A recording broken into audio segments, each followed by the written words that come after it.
Touch করবেন না দিদিকে।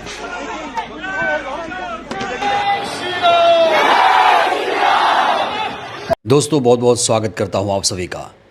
मणिपुर जल रहा है और अब कहा जा रहा है कि बंगाल भी जलेगा। इसके संकेत भी मिलने शुरू हो गए हैं, इसके लक्षण भी दिखाई देने लगे हैं। अभी तक बंगाल बिल्कुल शांत था, लेकिन जैसे ही नतीजे आए, जैसे ही यहाँ पर सत्ता का परिवर्तन हुआ, गुंडागर्दी शुरू हो गई। एक एक करके दोस्तों मैं आपको सारी तस्वीरें दिखाऊंगा, लेकिन सबसे पहले बात होगी ममता बनर्जी की। दोस्तों बंगाल में सत्ता परिवर्तन होते ही ममता बनर्जी के साथ बदसलूकी की गई है, उनके साथ बदतमीज़ी की गई है। न सिर्फ बदतमीज़ी बदसलूकी, बल्कि उनके साथ हिंसा भी हुई है। जी हाँ दोस्तों, बिल्कुल सही सुन रहे हैं आप। ममता बनर्जी को लात मारी गई है। ये मैं नहीं, खुद ममता बनर्जी ने मीडिया में आके ये बड़ा बयान दिया है। चूँकि अभी ममता बनर्जी राज्य की मुख्यमंत्री हैं, कहा जा रहा है कि राज्य में पुलिस उनकी ही नहीं सुन रही है, क्योंकि पुलिस को ये समझ में आ गया है कि बंगाल का सिस्टम अब बदल गया है और पुलिस भी उनके साथ अब दोहरा रवैया अपना रही है। दोस्तों ये वीडियो आप देखिए, अभी अभी ममता बनर्जी का ये वीडियो सामने आया है, जिसमें ममता बनर्जी मीडिया के सामने आती हैं और कह रही हैं कि वह हमें मार रहे हैं, उन्होंने मुझे लात मारी है, सीसीटीवी कैमरा बंद कर दिया है, हमारे एक एजेंट को वहाँ घुसने नहीं दिया है, मैं 5 मिनट के लिए घुसी थी, मैंने अनुरोध किया हमारे एजेंट को घुसने दें, उन्होंने मुझे आश्वासन दिया कि वह घुसने देंगे, लेकिन फिर कोई उपलब्ध नहीं था, मैंने हर जगह शिकायत की। तो यहाँ पर शिकायत नहीं सुनी जा रही है। चूँकि सरकार बदल गई, इसलिए कहा जा रहा है अब बदला लिया जाएगा। और इस समय पश्चिम बंगाल से अलग अलग तस्वीरें भी निकलकर सामने आ रही हैं। हिंसा की, गुंडागर्दी की, तमाम तरीके की तस्वीरें सामने आ रही हैं। दोस्तों ये वीडियो आप देखिए, जब ममता बनर्जी ये बयान दे रही हैं तो उसके पीछे नारे भी लगाए जा रहे हैं। जय श्री राम के नारे लगातार लगाए जा रहे हैं। जय श्री राम का नारा लगाने से किसी को दिक्कत नहीं है, लेकिन कहाँ लगाना है, कैसे लगाना है, कब लगाना है, ये भी तो इम्पोर्टेंट है। सुनिए।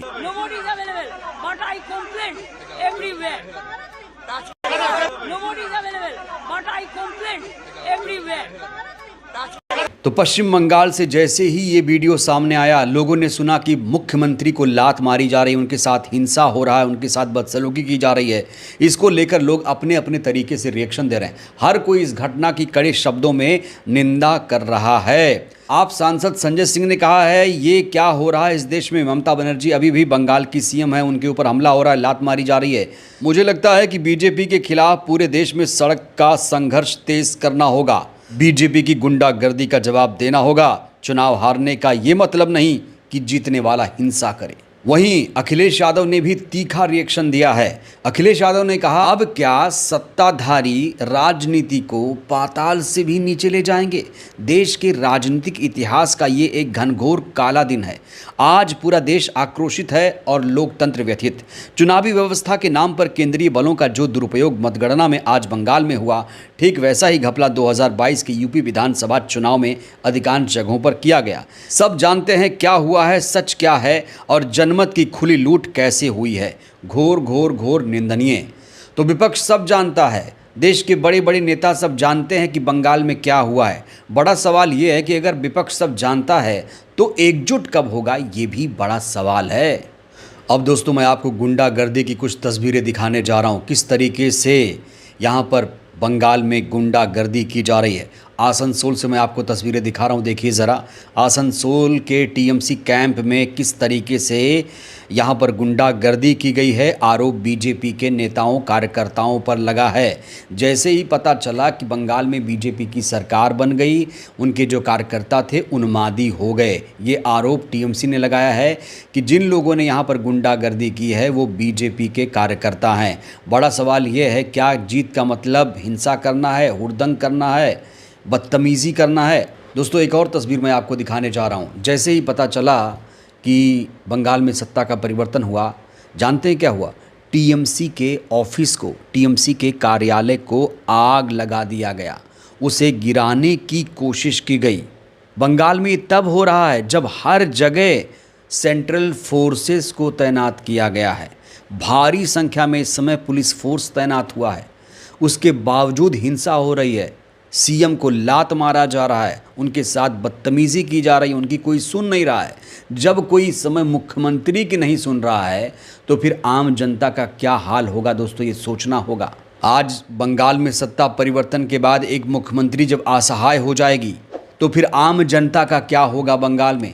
लोग तो यहाँ तक कह रहे हैं कि जैसे मणिपुर जल रहा है वैसे ये लोग बंगाल को भी जलाने की कोशिश करेंगे। आरोप बेहद गंभीर लग रहे हैं क्योंकि तस्वीरें भी इस तरह की निकलकर सामने आ रही हैं। एक और तस्वीर मैं आपको दिखाने जा रहा हूँ। हावड़ा ब्रिज पर देखिए किस तरीके से हुड़दंग किया गया है, किस तरीके से इन लोगों ने नारेबाजी की है, किस तरीके से जश्न मनाया है।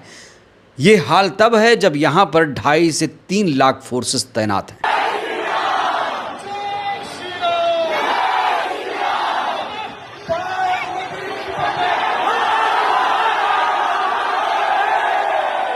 एक तरफ जहां ममता बनर्जी के साथ हिंसा हुई तो वहीं नरेंद्र मोदी बंगाली गेटअप में नजर आए। ये देखिए फोटो दोस्तों, इनके जो कट्टर समर्थक हैं इस समय बहुत ज़्यादा इनकी तारीफ़ कर रहे हैं। चित्रा त्रिपाठी, रुबिका लियाकत जैसे लोग इस समय झालमुड़ी खा रहे हैं, जश्न मना रहे हैं और कह रहे हैं नरेंद्र मोदी जी अब तो बाबू मोशाय बन गए हैं। तो इस तरीके से गेटअप धारण कर चुके हैं और जानते हैं कपड़े कितना ज़्यादा बदलते हैं। आप तो इनके बारे में जानते हैं कि ये कपड़े बदलने में कितना ज़्यादा माहिर है। अभी देश में क्या हो रहा है, डॉलर के मुकाबले रुपया कमज़ोर हो रहा है, गैस सिलेंडर के दाम बढ़ रहे हैं। हमारे देश में 80 करोड़ लोग ऐसे हैं जिनको 5 किलो राशन पर निर्भर होना पड़ रहा है। खाद्य पदार्थों में ज़बरदस्त मिलावट है। शिक्षा व्यवस्था, अस्पतालों का हाल आप लोग जानते हैं। पिछले 11-12 सालों से देश में नरेंद्र मोदी की सरकार है और देश में इतनी सारी समस्याएं हैं लेकिन मीडिया उस पर कभी भी चर्चा नहीं करता है। मीडिया नरेंद्र मोदी के झालमुड़ी पर, उनके गेटअप पर चर्चा करता है। इस बीच इस पूरे नतीजे को लेकर गृह मंत्री शाह ने एक बड़ा बयान दिया। उन्होंने कहा है कि बंगाल वासियों ने घुसपैठियों और उनके हितैषियों को ऐसा सबक सिखाया जिसे तुष्टीकरण की राजनीति करने वाली पार्टियां कभी भूल नहीं पाएंगी। बंगाल ने जिन आशाओं आकांक्षाओं के साथ मोदी जी के नेतृत्व पर विश्वास जताया, हम निश्चित रूप से उन्हें पूरा करेंगे। तो यहाँ पर नरेंद्र मोदी जी को श्रेय दिया जा रहा है। गृह मंत्री शाह नरेंद्र मोदी को श्रेय दे रहे हैं, जबकि ममता बनर्जी कह रही हैं कि ईडी, सीबीआई, इलेक्शन कमीशन के बिना बीजेपी कुछ भी नहीं है। अगर इसका दुरुपयोग बंद हो जाए तो बीजेपी शून्य पर आ जाएगी। बड़ा सवाल ये है कि अगर नरेंद्र मोदी को इसका श्रेय दिया जा रहा है तो अगर बंगाल हार जाते, जहाँ जहाँ हार गए हैं, तो क्या हार का भी श्रेय देंगे या फिर जीत का सेहरा ही मोदी के सिर पर बांधा जाएगा? ये बहुत बड़ा सवाल है।